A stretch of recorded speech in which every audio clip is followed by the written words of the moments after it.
months in music, and we're going to talk about how you can play a song called Good Old Boys by Waylon and Jennings. And we're going to end up cabling this on first fret to match the recording, but we're going to start off kind of walking through some things in root position. And we start off on our intro progression on our B7. And the way you play B7, first finger goes the D on the first fret, second finger on the A string, second fret, third finger on the G string, second fret, and the pinky on the high E, second fret. And if you strum the A string to the high E string, that sounds a B7 chord, and it sounds really nasty. And then from the B7, we'll be going to an E major chord. E major.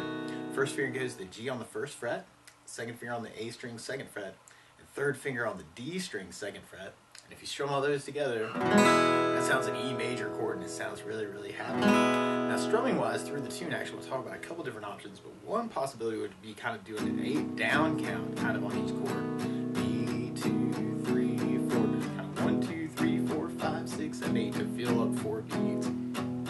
Or one of my favorite strum patterns for 4/4 like this is down, down, up, up, down, up. So if you took the B7 and tried that a lot, you'd have down, down, up, down, up, down, down, up, down, up, down, up, down, up. So we think about that too. And then from there we go into our main verse chorus. We start off on the E major, and then we got another E, and then we go to an A major chord. We play A major. First finger goes the D on the second fret, second finger on the G string, second fret, and third finger on the B string, second fret. And if you strum all those together, it sounds an A major chord, and it sounds really, really happy. And then from the A, we go back to E major, and then we do a B7, and then we do kind of half a B7, and then we go back to E major, and then we do another E major. So the weird part with our strumming is when we get to that halving of the B7, you may want to do just a down, down, up on that chord. So we tried our first verse with our strum pattern. We'd have the E down, up, down, E down, up, down, up, A down, up, down, up, A down, up, down, up, B7, and then B7 down, down, up, E down, up, down, up, A down, up, down, up,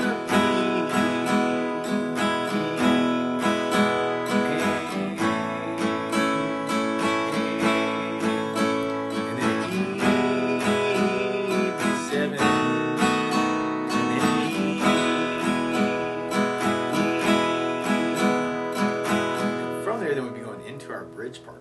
And our bridge kind of starts on the B7, and we do that a lot.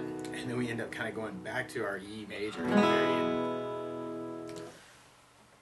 end. Yep. So on our bridge, we end up kind of doing B7 6 times, then we go back to E major. So we tried that with our strum pattern. We'd have the B7, B7, B7.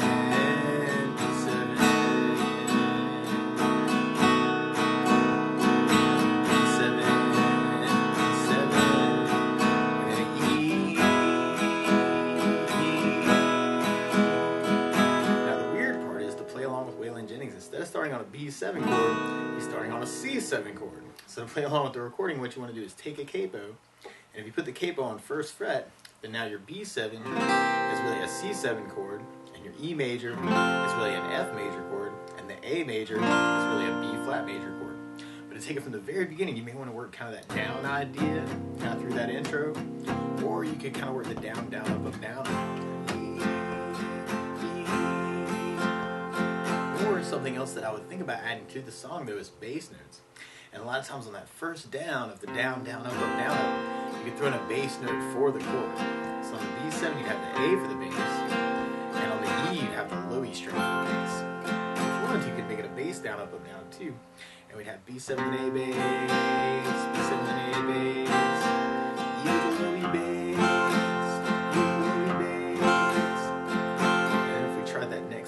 kind of doing a bass down, up, down. The weird part is where we're having that B7, and you may want to do just kind of the A string for your bass, and then down, up, and then kind of do the E with the whole pattern at the end. So through that whole verse as a bass down, up, down, up, you'd have the E,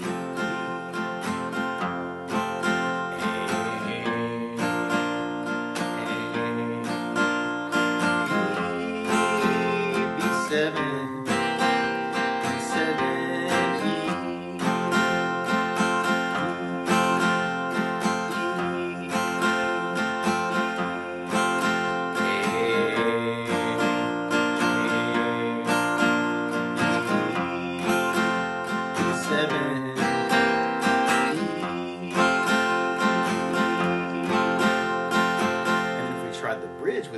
bass down up, we'd have B7.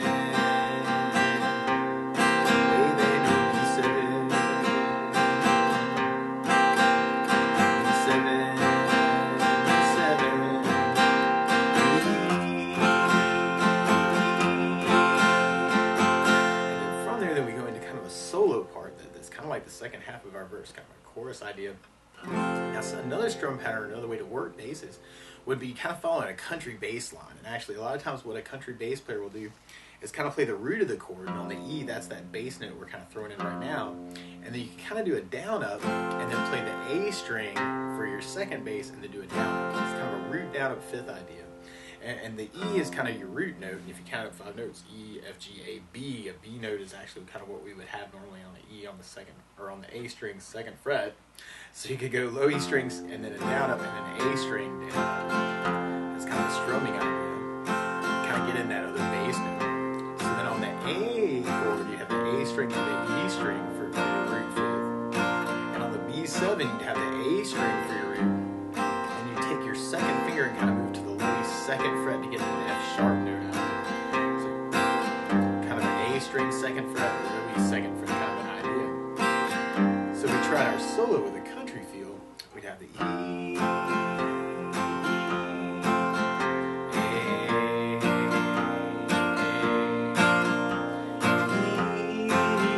B7, E. So we repeat all that.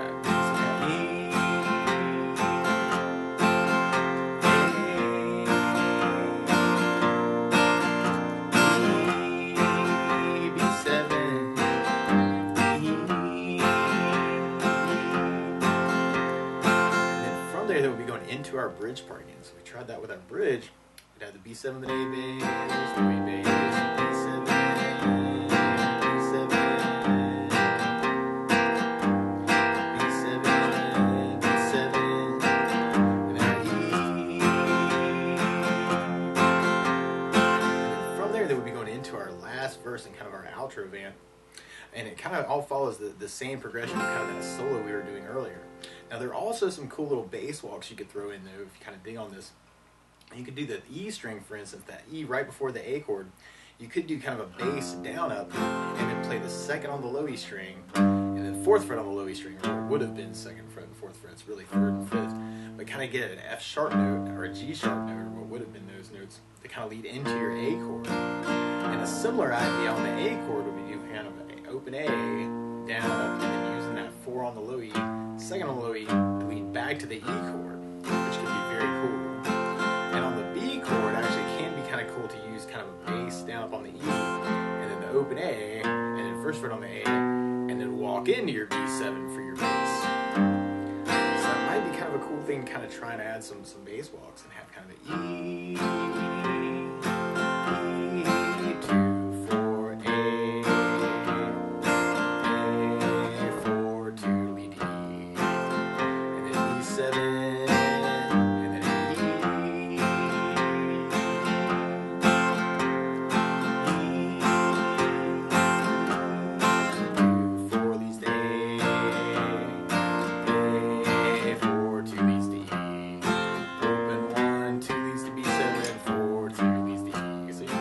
crazy with that too. But that's the basics of how you can strum through Good Old Boys by Waylon Jennings. So, good luck!